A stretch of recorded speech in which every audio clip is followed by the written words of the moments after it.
రాజ్యాధికారానికి దూరంగా ఉన్న బీసీలు బహుజనులు ఐక్యంగా ఏకతాటిపైకి వచ్చినప్పుడు మాత్రమే అవకాశాలు అందిపుచ్చుకోవడం సాధ్యమవుతుందని బీసీ నాయకులు కృష్ణమూర్తి పేర్కొన్నారు.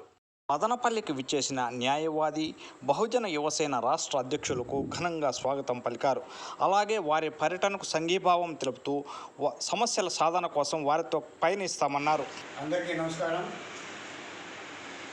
ఆంధ్రప్రదేశ్ అన్నమయ్య జిల్లా స్థానికంగా ఉన్నటువంటి ఒక విశ్రాంతి భవనంలో ఈరోజు బీసీల సమావేశము జరిగినది. ఈ సమావేశానికి అనంతపురం జిల్లా నుండి శ్రీహరి గారు రావడం చాలా శుభ సంతోషంగా ఉన్నది. మాకు వారు అడ్వకేట్గా పనిచేస్తూ సామాజిక సేవలో సరైన న్యాయం జరగలేదని చెప్పి మాకందరికీ వివరించడం జరిగింది.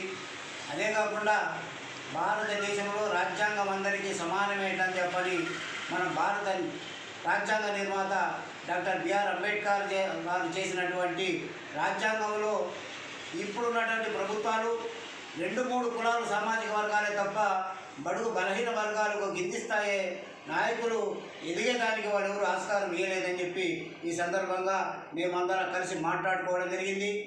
రాబోయే కాలంలో బీసీలు, వెనుకబడిన తరగతులు, బహుజనులంతా కలిసి ఏకతాటిపైకి రావాలని చెప్పి ఐకమత్యంతోనే ఈ ప్రభుత్వం చేస్తున్నటువంటి ఈ అన్యాయాన్ని, రాజ్యాంగ వ్యతిరేక విధానాన్ని తీవ్రంగా ప్రతిఘటించాలని చెప్పి ఈ సందర్భంగా మేమంతా కలిసి మాట్లాడుకోవడం జరిగింది.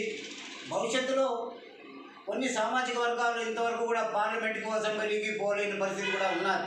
కారణం ఏమంటే స్వార్థ రాజకీయాలతో అణగదొక్కే విధానంతో ఈ విధంగా గత ప్రభుత్వంలో ఉన్నట్టు చేస్తూ ఉన్నాయి.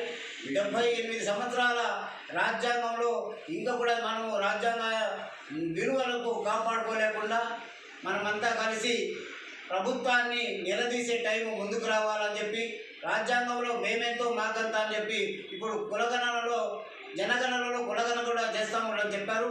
ఆ కులగణన ఎప్పుడైతే మంత్రిత్వ శాఖ పార్లమెంటులో ఆమోదిస్తుందో అప్పుడే మాకు నిజమైన రాజ్యాంగం వచ్చిందని చెప్పి మేము మా విలువలు కాపాడుకుంటామని తెలియజేస్తూ మీకు అందరికీ ధన్యవాదాలు తెలియజేస్తాను. నమస్కారం.